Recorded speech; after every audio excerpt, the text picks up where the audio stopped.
Good morning and welcome to today's episode of Hauntic, where history blurs with legend and the paranormal steps into the spotlight.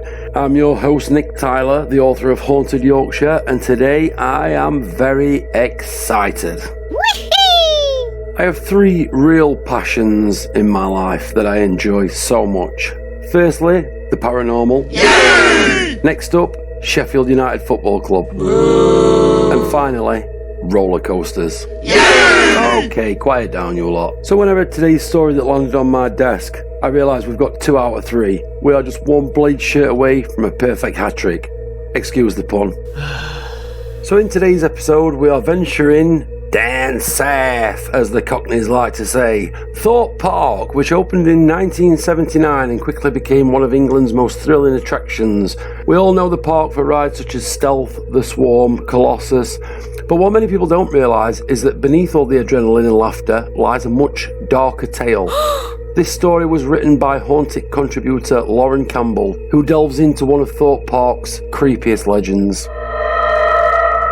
Back in 2011, Thorpe Park planned to build a new family water attraction, Storm Surge. The original site chosen was an old path called Monk's Walk, which local tradition links back to Chertsey Abbey and Thorpe Church, dating back as far as AD 666. Yes, that's right, 666, the number that already sends a shiver down your spine. During construction, workers claim they began to experience strange phenomena, tools and objects going missing or moving on their own, unexplained cold spots, an overwhelming feeling of being watched, and even apparitions of a headless monk wandering the area. It got so bad that a paranormal team was called in. They reported orbs, strange light anomalies, and unsettling results on their Ouija board. Even a forensic geophysicist investigated the land and suggested it might once have been a burial ground. The activity became so concerning that Thorpe Park actually decided to move the ride to a different part of the park. That's right, a multi-million-pound attraction was shifted because of a haunting. Whoa. So what exactly can we make of all this? There are a few possibilities. First off, it could just be a gimmick. It's no secret that theme parks and other attractions will use local legends, combine them with certain rides to create a buzz, excitement, and ultimately bring more people into the park, increasing revenue. If we look at Alton Towers, there's the Chained Oak, 1.5 miles away from the theme park itself.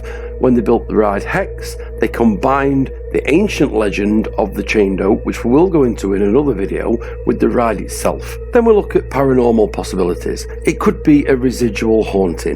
The Headless Monk could just be a psychic imprint, a recording of a past trauma replaying in specific conditions.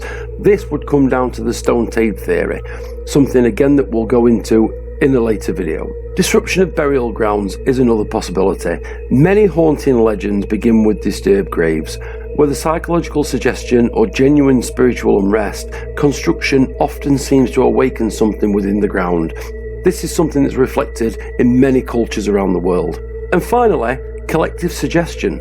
It's possible that the eerie reputation of Monk's Walk influenced the workers to interpret normal noises and coincidence as something paranormal. However, if you do lean towards skepticism, there's no denying that when a major theme park decides to move a ride because of ghost reports, it does add real weight to the legend. Spooky. In sum, this story is fascinating, particularly for me, because it brings together a couple of my passions: a famous theme park and a spooky paranormal tale, the thrill of history coming alive in the present. Thorpe Park may be built for adrenaline junkies such as myself, but some of its scariest moments don't come from the roller coaster drops. They come from the shadows of Monk's Walk. So the next time you're queuing for Nemesis Inferno, glance over towards the tree line. You might just catch a glimpse of the ghostly monk of Thorpe Park. Thanks again for joining me on this episode of Hauntic. I'm Nick Tyler. Don't forget to like and subscribe. And until next time, stay curious, stay spooky, and sleep tight.